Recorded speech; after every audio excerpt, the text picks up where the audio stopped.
How to get walkie-talkie in Horror Tale 2. In this video, I'm going to show you how you can get the walkie-talkie.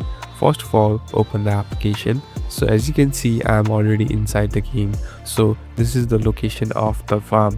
So here, this is the place where there won't be anybody. Now, in order to find the walkie-talkie, first you must go inside this room. Now simply tap on the door, and here you can see you'll be able to find a walkie-talkie. Simply tap on this walkie-talkie and this hand icon, and here you can communicate it with your friend. So this is the method. Here you can communicate and know information about what the buddy does, and this will help you in the gameplay too. Thank you for watching this video. I hope this video will help you.